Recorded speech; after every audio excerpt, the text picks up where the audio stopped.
A moonless night in 1891 Pennsylvania, where the wind howls like tormented spirits through cracked opera house walls. In the depths below, iron chains clink in rhythm with muffled sobs. 17 souls, declared dead by the world above, stir in eternal twilight. Their captor, a man with the devil's charm, weaves a web of sin in spectacle. But heaven watches, and retribution whispers, no grave can hide from divine eyes. What unholy pact bound the living to the damned? The fog clung to the cobblestone streets of Millerville like a shroud, heavy with the scent of coal smoke and damp earth. It was October 1891, and the small Pennsylvania town teetered on the edge of transformation, old-world farms yielding to the relentless grind of industry. Smokestacks pierced the skyline, belching black plumes that blotted out the stars, as if the heavens themselves recoiled from what lurked below. In this limbo between progress and perdition, a discovery unfolded that would shake the foundations of human decency, exposing a sin so profound it echoed biblical plagues: the exploitation of the vulnerable, the desecration of the body as temple, and the false resurrection of the dead for profit.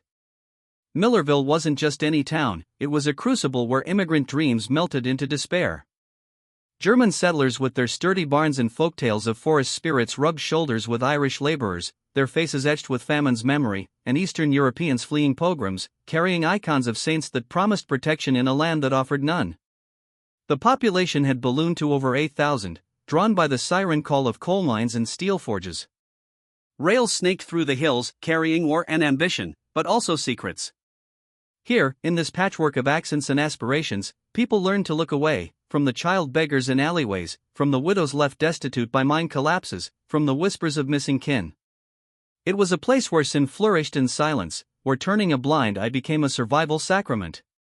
Into this fertile ground of indifference stepped Cornelius Vaneir, a man whose very presence evoked the serpent in Eden, tall, impeccably tailored in velvet coats that shimmered like oil on water, his eyes dark pools that reflected no light. He arrived in 1887, claiming descent from Dutch aristocracy in New York, though his accent carried a trace of something older, more nomadic, like a gypsy curse veiled in refinement. Vaneir bought the derelict Millerville Opera House, its once grand facade now peeling like flayed skin, its stage silent since a fire claimed it years prior. He proclaimed it winter quarters for his traveling spectacle, Vaneir's Cabinet of Curiosities. To the townsfolk, it seemed a boon, entertainment in a drab existence, a splash of color amid the gray. By day, the cabinet paraded as a wholesome marvel of the Gilded Age. Tents striped in crimson and gold billowed in fairgrounds across Pennsylvania, Ohio, and New York. Crowds gathered under gaslit lanterns, the air thick with popcorn's buttery allure and the tang of animal musk. Acrobats soared like fallen angels reclaiming flight, lions roared in defiance of their cages, and musicians strummed melodies that masked deeper laments. But the heart of the show pulsed in the sideshow tent, where freaks, a term that now chills the soul with its cruelty, drew the longest lines. Audiences paid a nickel to gawk, their faces twisted in a mix of pity and prurient thrill, unaware they were complicit in a greater abomination. What set Vaneir's troupe apart wasn't mere novelty, it was an otherworldly aura, as if each performer carried a fragment of the divine or demonic. There was Eliza, the serpent contortionist, her limbs twisting like vines in a garden of Gethsemane, evoking Eve's temptation with every bend. Johann the Giant, a colossus whose frame seemed hewn from ancient oaks, bent steel as if forging judgment's sword.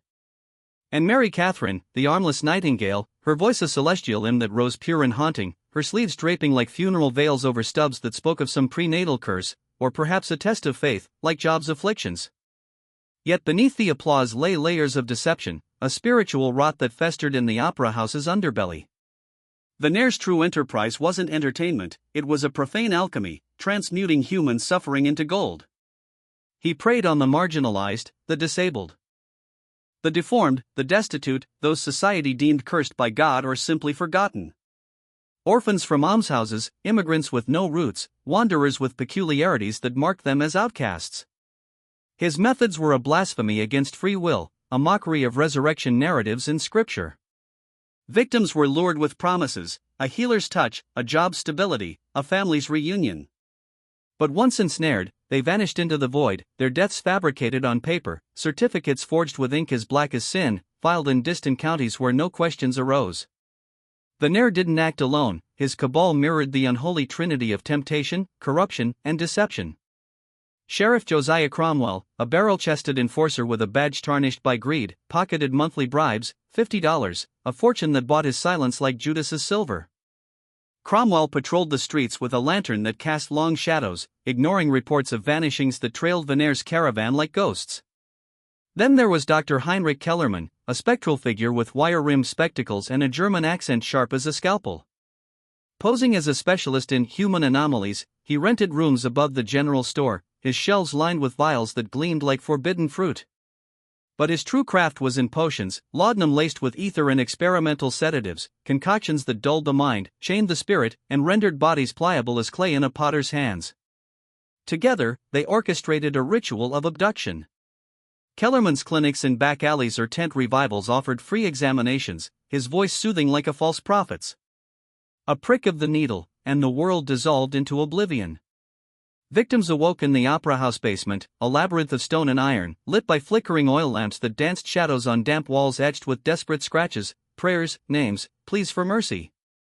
Chains bolted to the floor, cold and unyielding, symbolized bondage not just of flesh but of soul, echoing slavery's chains and the biblical yoke of sin. The air reeked of mildew, urine, and the metallic bite of blood, sounds muffled by earth above, distant train whistles like wails of the lost, the occasional thud of footsteps overhead like God's indifferent tread. The breaking process was methodical, a descent into psychological hell that rivaled Dante's circles. First, isolation, cells no larger than coffins, where solitude amplified inner demons. Then, the drugs, daily doses that fogged memories, turning past lives into dreams dismissed as delusions.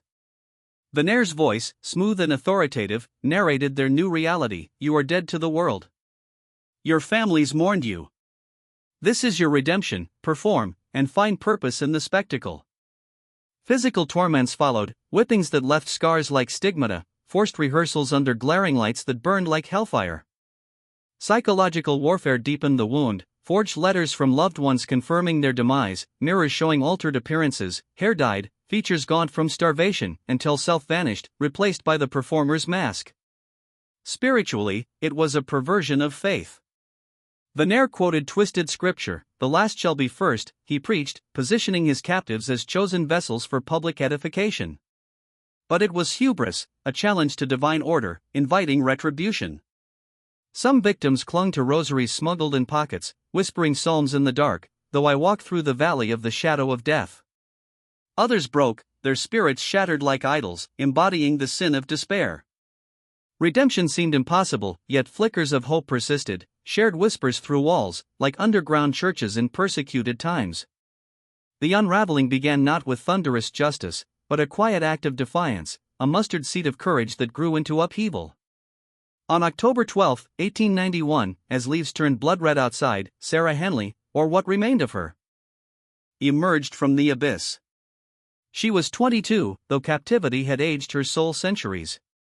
Once a seamstress in Lancaster, with freckled cheeks and dreams of marriage, she now resembled a wraith, emaciated frame wrapped in rags, feet raw from splintered floors, eyes hollow orbs reflecting infernal visions. Her escape was Providence's whisper. Kellermann's apprentice, a trembling youth named Elias, haunted by his own guilt, perhaps a Judas in reverse, botched her dose. Clarity pierced the haze, a loose shackle yielded to frantic tugs. Navigating the basement's maze, Sarah passed cells where shadows stirred. Johann's massive form huddled, murmuring Bavarian prayers, his giant hands useless against chains. Mary Catherine's voice, usually angelic, croaked, "Please, God, why hast thou forsaken me?" Sarah's heart pounded like a war drum, each step a prayer against detection. She found a forgotten coal chute, its grate rusted, and clawed her way into the night air, crisp, alive, a baptismal rush after entombment. She staggered through fog-shrouded streets, guided by instinct or angel, to the Millerville Gazette office.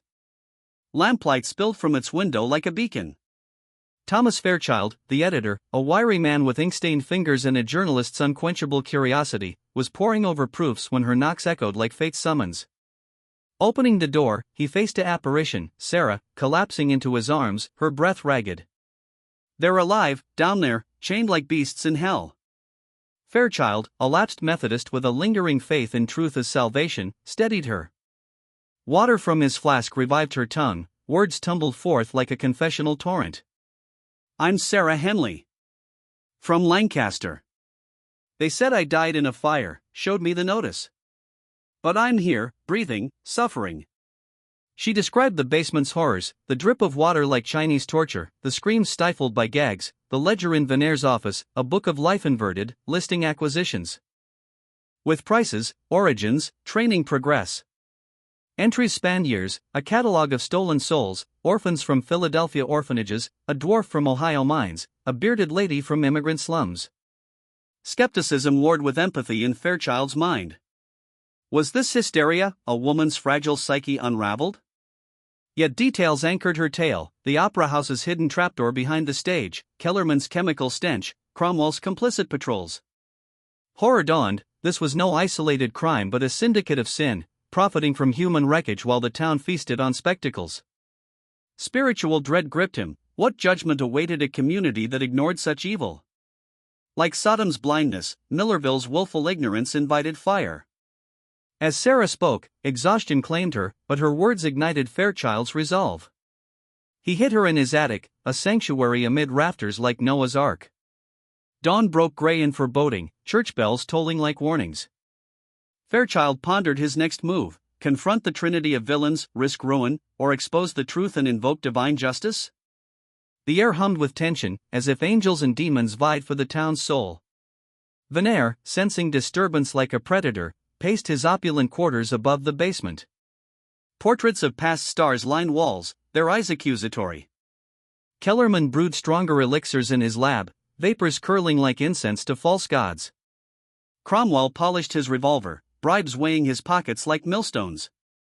Unbeknownst to them, Sarah's escape cracked their facade, a fissure through which light and retribution would pour. In this tale of 1891, themes of sin and salvation intertwined. The captives embodied the oppressed, their chains metaphors for societal bonds. Vaneir's hubris challenged God's monopoly on creation, reshaping humans in his image. Yet hope flickered. Sarah's flight mirrored Exodus, a slave's dash to freedom. As Fairchild plotted, the story swelled with dread: would justice prevail, or would darkness swallow all? The basement's legacy haunted Millerville's collective psyche, a reminder that evil thrives in apathy. Whispers of ghosts in the opera house persisted, chains rattling on windy nights, as if the damned demanded witness. Biblical echoes abounded: whatsoever ye do to the least of these. Vaneir's sin against the vulnerable invited cosmic reckoning, a chilling testament that no grave, literal or figurative, escapes eternal eyes. Fairchild's investigation deepened, piecing together vanishings like a puzzle of perdition. Reports from neighboring counties: a contortionist girl gone after a medical fair, a giant laborer vanished from docks. Patterns emerged: a web spun by Vaneir's caravan, leaving trails of grief. Widows in black veils searched in vain, orphans' beds stayed empty. Each story layered emotional weight: families fractured, faiths tested. Sarah, recovering in hiding, shared more: nightly sermons where Vaneir preached performance as penance, drugs as communion. We were his flock, she whispered, lost sheep herded to slaughter. Her voice trembled with survivor guilt, a spiritual scar: why her freedom, not others? It fueled her resolve, turning victim to avenger. As autumn deepened, leaves falling like judgments, tension built. Fairchild approached allies: a pastor sensing demonic influence, a rival editor hungry for scandal. Plans formed in shadowed parlors, candles flickering like hope's fragile flame. The confrontation loomed, a clash of good and evil in Pennsylvania's heart. This was no mere crime, it was a parable of the soul's fragility, the cost of complicity, and redemption's arduous path. In Millerville's fog, divine justice stirred, ready to unchain the truth and bind the wicked. The cabinet of curiosities, once a wonder, revealed as a cabinet of horrors, where the dead performed, but the living sinned most gravely. The autumn winds of 1891 howled through Millerville's narrow streets like the wails of unrest spirits, carrying the acrid tang of forge fires and the distant clang of minecarts. In this industrial purgatory, where coal dust blackened the sky and men's souls alike, the veil between life and death thinned to a treacherous gossamer. Cornelius Vaneir's operation wasn't merely a carnival of curiosities, it was a profane mockery of resurrection, where the dead were exhumed from false graves to dance for the living. Forged death certificates, inked with the devil's precision, were filed across counties, Lancaster, Schuylkill, Allegheny, with Sheriff Cromwell's corrupt hand guiding the quill.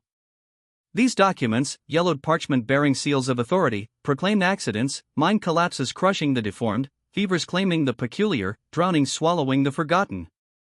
But these were no acts of fate, they were calculated erasures, sins against the sanctity of life, echoing the biblical warning, "Thou shalt not bear false witness."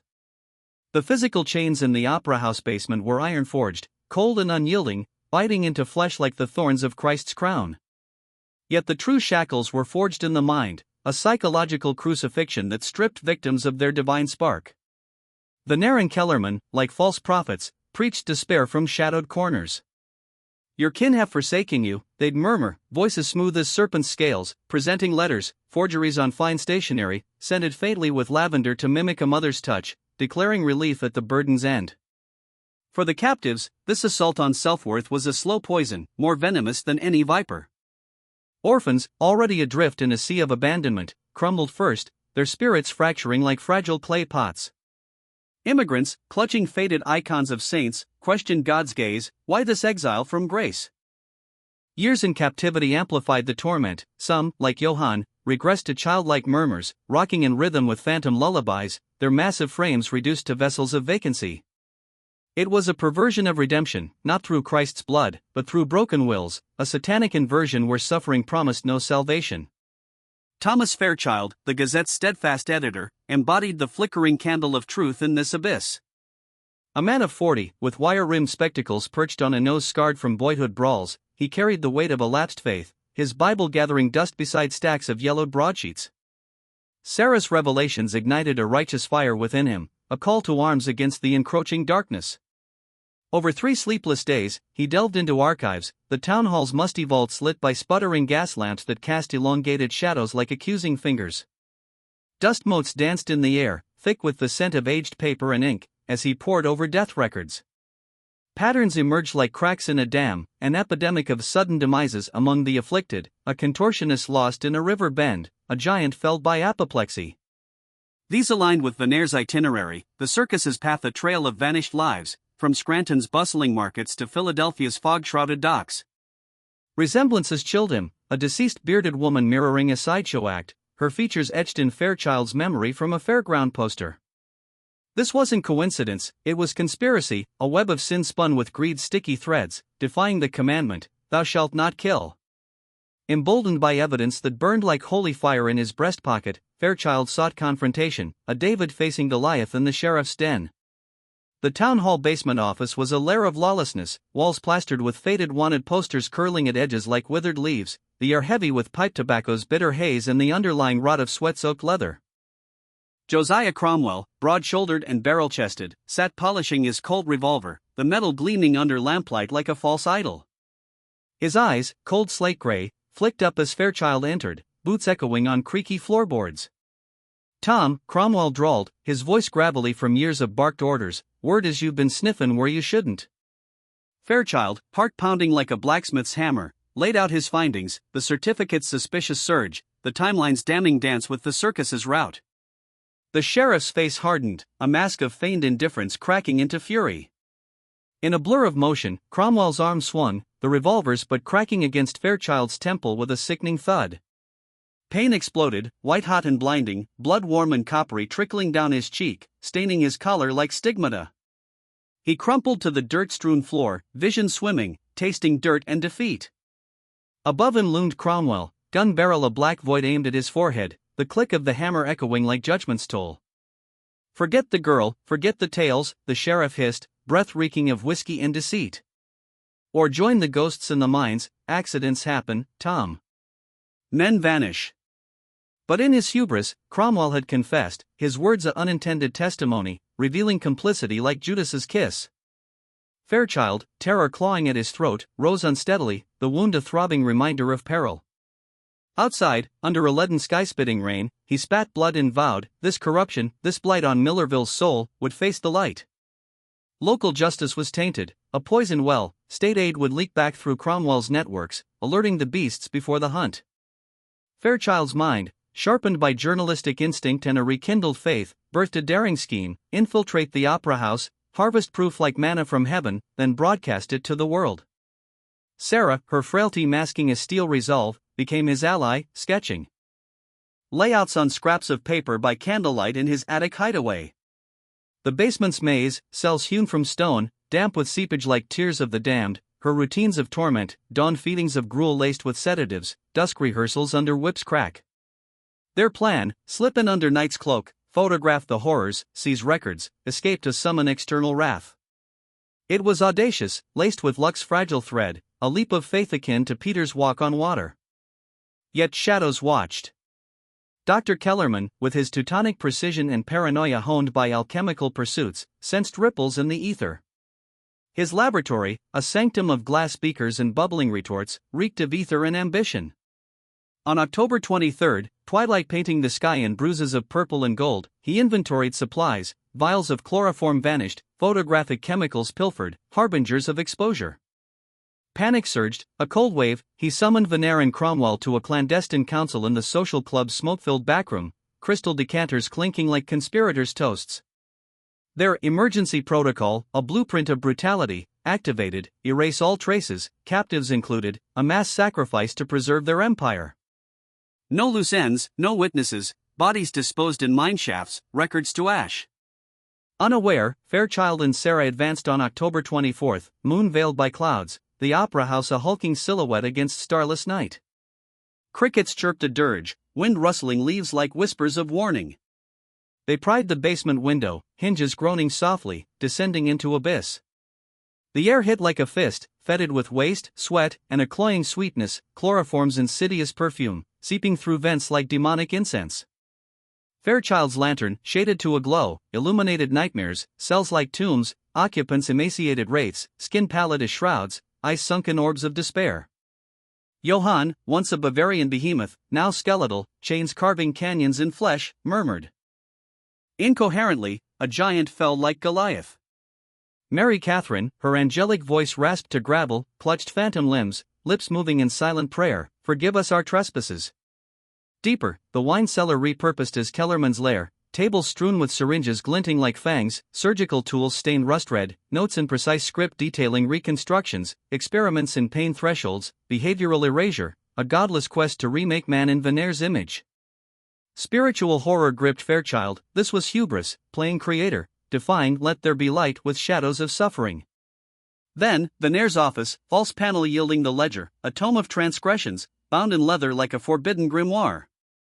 Pages chronicled 43 souls, origins from immigrant slums to rural hamlets, acquisitions via deceit, stage names masking identities. 17 active, their performances tallied like indulgences sold, 26 discontinued, euphemism for murders, overdoses, strangulations, bodies vanished in acid vats or river depths. Dates, costs, notes on resistance broken, a catalogue of sin, each entry a nail in humanity's cross. As Fairchild's camera clicked, capturing pages in flashes that pierced the gloom, footsteps thudded above, heavy, deliberate, descending like doom's march. The chloroform thickened, a foggy veil clouding thoughts.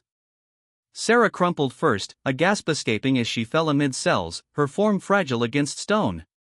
Fairchild clutched evidence, lungs burning, vision blurring to halos. Vaneir emerged, lantern swinging shadows, revolver cocked, flanked by Cromwell's sneer and Kellerman's clinical gaze, two thugs like Cerberus's heads. "Fools," Vaneir intoned, voice resonant as a fallen preacher. "You tamper with forces beyond reckoning." Blackness swallowed Fairchild, a plunge into void, realizing they were next entries in the ledger of the damned. Awakening chained, wrists raw iron kisses, cell dank and echoing with muffled sobs.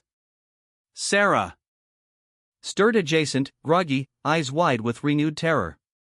Interrogation ensued, a gauntlet of agony, Vaneir's velvet threats, Cromwell's fists like hammers of heresy, Kellerman's needles probing nerves with scientific sadism, pains that screamed without scarring, a tormentor's art.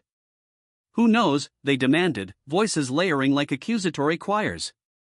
Fairchild, body racked but spirit unbowed, clung to silence, mind-racing prayers, "Deliver us from evil." Guilt gnawed, his hubris led them here, a journalist's quest becoming Calvary. Yet in suffering, seeds of redemption sprouted, whispers through walls to captives ignited flickers of rebellion, a underground communion against the oppressors. The cabal's protocol unfolded, captives drugged deeper, some slated for final performances, euthanasias masked as mercy. Vaneir paced, quoting mangled scripture, "The wages of sin is death," twisting truth to justify slaughter. Millerville slumbered above, oblivious, its church's steeples piercing night like unanswered pleas. But divine justice, patient as eternity, stirred. Rumors leaked via a club bartender's loose lips, a miner's overheard mutter. Fairchild, enduring, pondered legacy, would their sacrifice expose the rot, or bury it deeper? This chapter of 1891 wove threads of moral decay, false witness as weapon, psychological flaying as control, the commodification of God's creations. Biblical parallels abounded: Pharaoh's enslavement, Herod's innocence, warnings against exploiting the weak. Redemption loomed possible, a light at tunnel's end, if faith endured the crucible. The basement's echoes carried not just pain, but potential uprising, souls uniting against tyranny. Vaneir's empire, built on sand, teetered, heaven's scales tipped toward reckoning. As hours blurred into eternity, Fairchild's resolve hardened like tempered steel. Sarah's whispers through cracks, "We are not forgotten, God sees." In this hell, hope flickered, a divine spark defying the dark, promising dawn's justice. The basement air hung thick and stagnant, laced with the metallic tang of blood and the sour reek of fierce sweat, as if the very walls exhaled the essence of human degradation. It was late October 1891, and Millerville's Opera House, once a beacon of culture with its velvet curtains and gilded balconies, had devolved into a sepulchre of secrets. Flickering oil lamps cast grotesque shadows that danced like demons on the uneven stone, illuminating the captives' gaunt forms, bodies twisted by abuse, spirits frayed by isolation. Here, in this underworld mimicry of Hades, Thomas Fairchild endured the crucible of interrogation, his wrists chafed raw by chains that symbolized not just captivity but the broader bondage of sin, greed's grip on the soul, empathy's erosion in pursuit of power. Fairchild's tormentors formed a trinity of terror, each embodying a facet of evil's multifaceted face. Sheriff Josiah Cromwell, with his bull-like build and calloused fists, employed primal brutality, leather straps whistling through air before cracking against skin, leaving welts like fiery brands of judgment. He submerged Fairchild's head in buckets of ice water drawn from the Susquehanna's chill flow, bubbles rising in frantic pleas as lungs burned for mercy, evoking baptism's perversion, not rebirth, but near death to extract confessions. Cromwell's taunts were guttural, laced with whiskey breath, vivid depictions of Sarah's impending violation, her screams imagined in lurid detail, designed to shatter resolve like fragile faith under trial. Dr. Heinrich Kellerman, spectral in his white coat stained with mysterious residues, wielded science as a scalpel against the psyche. His methods were clinical, almost reverent, needles pricking precise points to ignite nerves in symphonies of agony, pains that radiated like lightning without leaving visible scars. He monitored Fairchild's reactions with detached curiosity, jotting notes in a leather-bound journal under lamplight, his German accent clipping words like surgical incisions. "Pain is the great teacher," he'd murmur, adjusting doses of experimental serums that blurred reality, inducing hallucinations of lost loved ones turning away in disgust. It was a godless alchemy, attempting to distill humanity into compliance, defying the biblical edict, "The body is a temple of the Holy Spirit." But Cornelius Vaneir proved the most insidious, a Mephistophelian figure whose intellect cut deeper than any blade. Tall and poised, his silk waistcoat absorbing the dim light like a void, he approached interrogation as discourse, seating himself on a rickety stool with the air of a philosopher. His questions probed Fairchild's essence, childhood in rural Pennsylvania, where Quaker influences instilled a quest for truth, familial bonds frayed by his journalistic wanderings, ambitions to expose societal ills, inspired by muckrakers like Ida Tarbell. Vaneir's eyes, dark and unblinking, assess like a sculptor's gaze on marble. "You possess a certain gravitas, Thomas," he pondered aloud, voice resonant as a cathedral organ. "Those intelligent eyes, that noble brow, with refinements, you'd captivate. Envision, the scholar of sorrows, reciting tragic verse, your madness from forbidden lore. A poignant addition to my cabinet." The casual commodification chilled Fairchild to his core, revealing Vaneir's void of empathy, a soul so estranged from divine image that humans became mere clay for his profane creations, echoing Frankenstein's hubris but laced with commercial venom. Through gritted teeth and suppressed groans, Fairchild gleaned revelations that expanded the horror's scope, like peeling layers from an onion of iniquity. Vaneir's web spans 6 states, Pennsylvania to Ohio, New York to Maryland, a network of venal officials and quack physicians who scouted talent, the malformed from asylums, the peculiar from immigrant enclaves, the vulnerable from orphanages. Bribes flowed like tainted communion wine, ensuring silence. More damning, the Cabinet of Wonders was but a facade for private exhibitions, clandestine spectacles and opulent manners where elite patrons, industrial barons, corrupt politicians, paid fortunes for depravities. Captives, drugged into docility, performed acts of forced intimacy or staged violence, their bodies desecrated in rituals of lust and cruelty. These yielded the true prophets, gold stained with tears, a modern Sodom where wealth worshipped at altars of exploitation. The emergency protocol, triggered by Fairchild's meddling, was apocalyptic in design, annihilation of evidence, a scorched earth purge to rival biblical floods. Captives, 17 living ghosts, slated for euthanasia, their bodies consigned to flames. Records to ash, the opera house torched in a tragic accident. Loose ends severed, inquisitive townsfolk vanishing in mine shafts, even Peter, Kellerman's skittish aide, deemed unreliable, his youth no shield from the reaper. Relocation beckoned, an Ohio asylum, its director a Judas bought cheap, offering sanctuary for Vaneir's resurrection. Yet Vaneir's arrogance blinded him to Providence's subtle threads. He presumed Fairchild solitary, driven by ego's flame. Unbeknownst, the journalist had woven a safety net of correspondence with Margaret Dalton, a trailblazing scribe at the Philadelphia Inquirer, her bylines piercing veils of male-dominated newsrooms. Weekly missives, initially banal sketches of Millerville's rhythms, harvest festivals under harvest moons, church bells tolling Sabbath peace, evolved into coded alarms as suspicions mounted. Fairchild's penultimate letter, sealed 2 days pre-Sarah's flight, laid bare the cabinet's shadows, vanishings timed to tours, whispers of basement horrors. If silence falls for 10 days, he implored, alert Federals, Treasury, nascent bureau. Dalton, sharp-witted and tenacious, had archived copies, dispatching duplicates to Pittsburgh and New York presses, a chain of truth unbreakable as Scripture's promises. October 28 dawned crisp, frost-etching windows like divine script, as Vaneir orchestrated his exodus in the opera house's upper chambers, maps unfurled under gaslight. A telegram crackled into the telegraph office, its dots and dashes a harbinger, addressed to Cromwell, from Dalton, researching traveling entertainments. Seek interviews, Fairchild, Vaneir. Federals I regional practices. Arrive November 1 with team. M. Dalton. The operator, Henry Walsh, a loquacious soul with ears attuned to gossip's symphony, delivered it promptly, but not before sharing with barflies and merchants.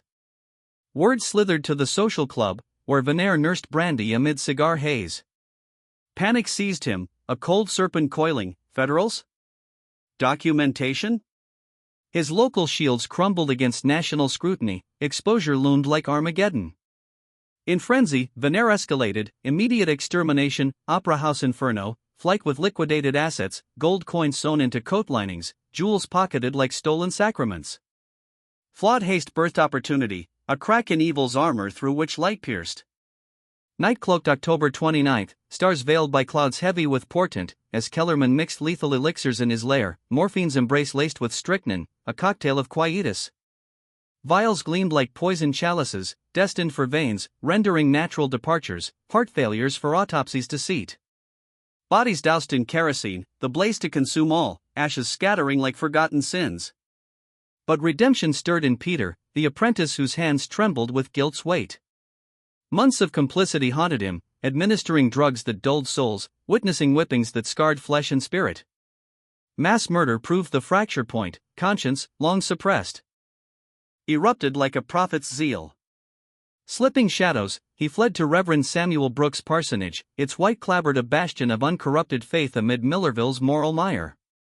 Brooks, silver-haired and sermon-forged, initially recoiled from Peter's babble, ravings of basements, chained dead, demonic experiments. Yet details anchored truth, layouts matching opera house blueprints, names of deceased performers vivid in description. Conviction dawned. This was no delusion, but a call to arms against abomination. Allied, they plotted, Brooks dispatching urgent telegrams to state police and governor, wires humming pleas for intervention, invoking justice's sword. Peter, returning undercover, to stall the slaughter. Time, that merciless tide, pressed. Kellerman had commenced Phase 1, sedatives injected, precursors to cardiac arrest, captives slipping into stupor like souls descending Sheol. Peter's ruse was improvisation's art. Cromwell demands final queries, he stammered, voice quavering yet convincing, buying hours as telegrams raced along copper veins to Harrisburg. Concurrently, Fairchild, in his cell's gloom, engineered liberty. Weakened by toxins and trauma, his frame ached, but intellect burned undimmed. Noting the wall's decay, mortar crumbly from seepage, like sin's erosion on resolve, he leveraged chains, rocking persistently, agony shooting through arms like martyr's trials. The bolt yielded at midnight's stroke, iron clanging softly, a liberty bell in miniature. Freed, he navigated the labyrinth, senses heightened, distant drips like countdowns, muffled groans symphonies of suffering. Unshackling others revealed endurance's miracle and abuse's toll. Johann, colossal yet childlike, slumped in malnutrition's grip, eyes flickering recognition but limbs leaden. Mary Catherine wheezed, lungs ravaged by forced arias under chemical haze, her voice a ghost of glory. Others, years entombed, recoiled in terror, conditioned to dread freedom as trap. Psyches shattered like idols under iconoclast's hammer. Sarah, resilient as Ruth in exile, rallied them, whispers of her prior escape lending credence, tailoring encouragements to fears, promises of families enduring love countering forged abandonments. Yet logistics loomed, carrying the infirm through corridors, evading patrols. Above, chaos brewed, shouts echoing like thunder, furniture dragged in preparation for arson, kerosene's pungent promise wafting down. Crisis crested as Kellerman, suspicion prickling, descended for inspection. Lantern swinging, he beheld Fairchild's void cell, liberations underway, a tableau of uprising. Alarm bellowed, summoning Vaneir and Cromwell, boots thundering like apocalyptic horsemen. In this convergence, Peter's delay, Brooks' summons, Fairchild's breakout, Providence orchestrated climax. State troopers mobilized, horses galloping under moon's pale watch. Captives, half-freed, huddled in shadows, hearts pounding prayers, yeah, though I walk through the valley. Vaneir's empire teetered, sin's structure cracking under weight of accumulated wrongs. Spiritually, the night embodied redemption's arc, from despair's depths, faith's flicker ignited rebellion. Peter's turn mirrored the prodigal's return, Brooks the good shepherd. Fairchild, once skeptic, found divinity in survival's grit, chains broken not by strength alone, but grace's intervention. The opera house, symbol of facade over filth, poised for purging fire, but heaven's justice aimed not at victims, but villains. As confrontation loomed, basement air electric with tension, the tale swelled with dread and hope. Would escape dawn, or engulfing flames consume? Millerville's soul hung in balance, a microcosm of America's Gilded Age shadows, progress gilded over exploitation, but truth's light inexorable. Echoes of biblical retribution resonated, Vaneir as Pharaoh, captives as Israelites, exodus imminent. Private exhibitions evoked Baal's temples, profane rites. Inviting wrath. Fairchild pondered legacy amid chaos, exposure would scar, but heal, a journalistic gospel spreading awareness of hidden horrors. The guards' descent accelerated, revolvers drawn, faces masks of fury. Fairchild barricaded a door with Johann's aid, massive frame a bulwark. Sarah herded the able, navigating to the coal chute, freedom's narrow gate. Gunshots cracked, bullets ricocheting like divine rebukes. Peter's voice rose in betrayal's reveal, stop. This is murder. Outside, wind-howled omens, leaves swirling like souls in judgment. Troopers approached, lanterns bobbing like guiding stars. The night, pregnant with peril, birthed possibility, chains shattered, spirits ascending from abyss. This 1891 saga wove moral tapestries, sin's seduction, complicity's curse, redemption's reward. Vaneir's downfall, self-inflicted by panic, underscored hubris's folly, pride goeth before destruction. In Millerville's fog, eternal truths emerged, no darkness eternal, for light cometh. The basement corridors of the Millerville Opera House twisted like the intestines of some ancient beast, narrow and suffocating, lit only by the erratic swing of lanterns that threw monstrous shadows across damp stone walls scarred by years of silent screams. Gunpowder's acrid bite mingled with kerosene's sweet menace, the air thick with the copper tang of blood and the raw desperation of cornered souls. It was the dead of night on October 29, 1891, and chaos reigned, a biblical reckoning unfolding in Pennsylvania's underbelly, where captors and liberators clashed amid the frail forms of 17 captives, their bodies emaciated, temples desecrated by years of sin. Cornelius Vaneir, revolver gleaming like a serpent's fang in his manicured hand, descended with Cromwell and hired thugs, burly men with faces hardened by mine labor and moral rot. Firepower favored the villains, position pinned the vulnerable.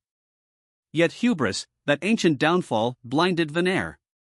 Rage fixated him on Thomas Fairchild, the journalist whose pen threatened his empire, viewing defiance as personal blasphemy demanding swift crucifixion.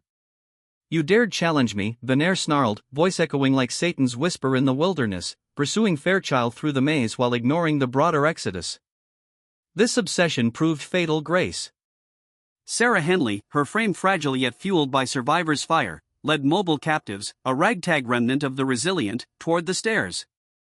Peter, redeemed apprentice turned guardian angel, stationed at the summit, hissed warnings, 2 men left, 1 right, go now. Footsteps pounded overhead like judgment's drumbeat, but Providence parted paths, allowing their ascent into the opera house's grand foyer, dust motes dancing and moonlight slicing through cracked windows like divine spears. Climax erupted when Cromwell, barreling after Sarah and 2 escapees, a contortionist whose joints ached from forced bends and a dwarf long starved of dignity, burst into the main hall only to confront unforeseen salvation. Reverend Samuel Brooks, lantern in hand, stood flanked by 3 Pennsylvania state police officers, their badges glinting authority under gaslight. Brooks hadn't orchestrated rescue, paternal concern for Peter's peril drove him to the scene, verifying aid's approach. The troopers, vanguard of justice, had raced via serendipitous rail linkage, arriving like avenging archangels ahead of schedule. Cromwell's facade crumbled, the corrupt sheriff blustering local dominion, but briefings from Brooks' telegrams exposed his treason. "Stand down, Josiah," a trooper commanded, voice steady as scripture.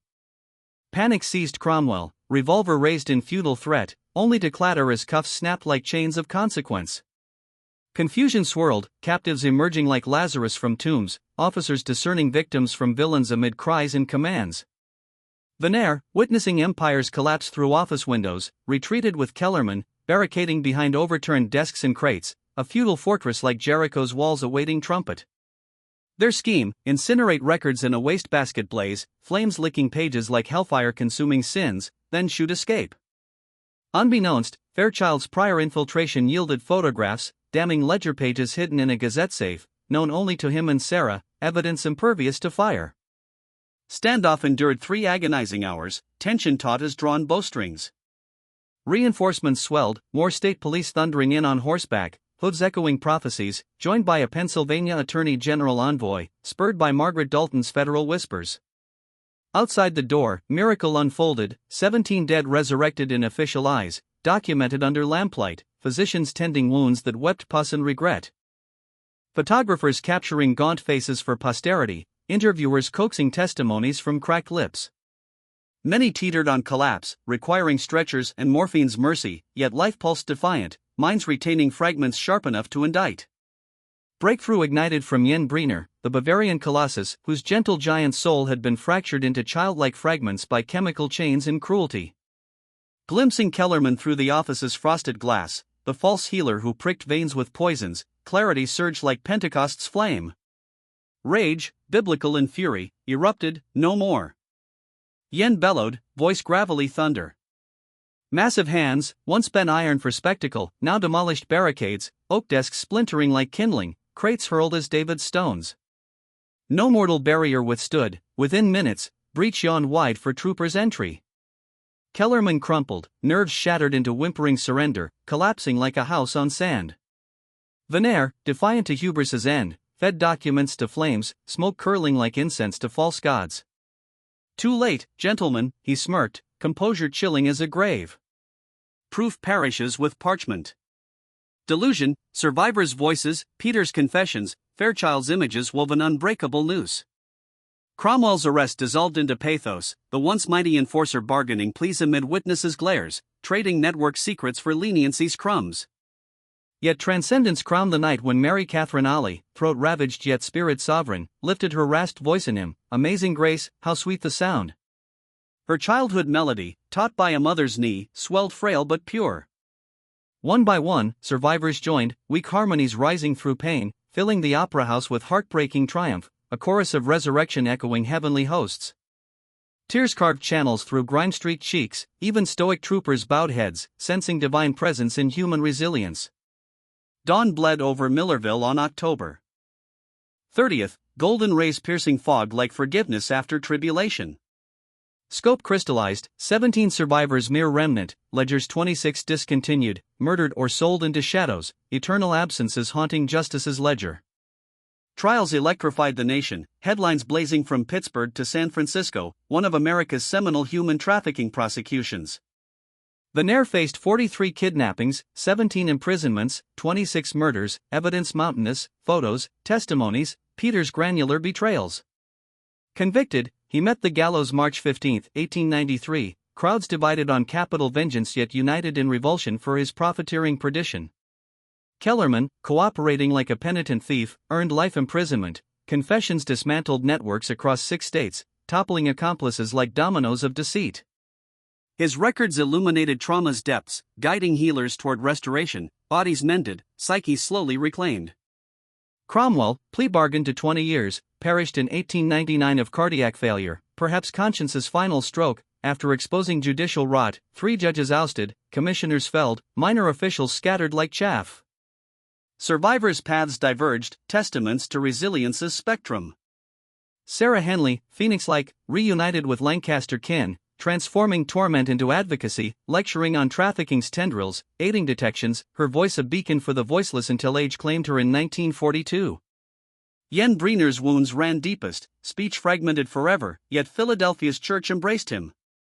Gardening hands that once shattered barricades now coaxed life from soil, finding peace in quiet labor until 1923's gentle passage. Mary Catherine returned to Scranton, wedding her faithful suitor who mourned then rejoiced. Voice muted, she bore children, corresponded with fellow survivors in ink-stained solidarity, departing silently in 1934. Fairchild's dispatches cemented legend, New York called, major papers his pulpit, yet Millerville's lesson endured, amplifying silenced cries, his career a crusade. Margaret Dalton shattered glass ceilings, Inquirer's pioneering female investigator, partnering Fairchild to unearth further evils through the decadent 90s. The Opera House fell to wrecking balls in 1892, rubble cleared for vacancy's vigil. In 1934, a memorial garden bloomed, roses entwining a plaque honoring 17 restored and 26 lost, a quiet psalm amid urban clamor. Legacy rippled profoundly, interjurisdictional coordination birthed, missing persons protocols reformed, marginalized shields fortified, immigrants, orphans, disabled no longer easy prey. Circus regulations mandated consent proofs, inspections piercing tense illusions. Yet shadows lingered, questions gnawing like unrest spirits. Cromwell's revelations unveiled vast Eastern trafficking web, arrests claimed many, but phantoms vanished, morphing operations elsewhere. Some discontinued sold, not slain, fate swallowed by anonymity's abyss. Most chilling, societal soil nourished the horror, prejudices devaluing the different, bribes oiling indifference, audiences gawking feeding dehumanization. Greed, bias, power unchecked birthed monsters wholly human. In finitude, Millerville's saga mirrors soul's duality, evil's capacity when accountability sleeps, yet resilience's radiance when truth awakens. 17 reclaimed names, voided death decrees, stories etched in history's stone. But in America's shadowed annals, how many untold cabinets fester? How many voices, chained in forgotten basements, await resurrection? This parable warns, monsters wear human masks, enabled by silence. Vigilance, compassion, justice, these alone chain the beasts. The survivor's hymn echoes eternally, grace prevails, even through valleys of deepest death. As fog lifts on that long-ago dawn, reflect, what hidden horrors persist today, veiled by progress's gleam? The line between spectacle and sin remains razor-thin.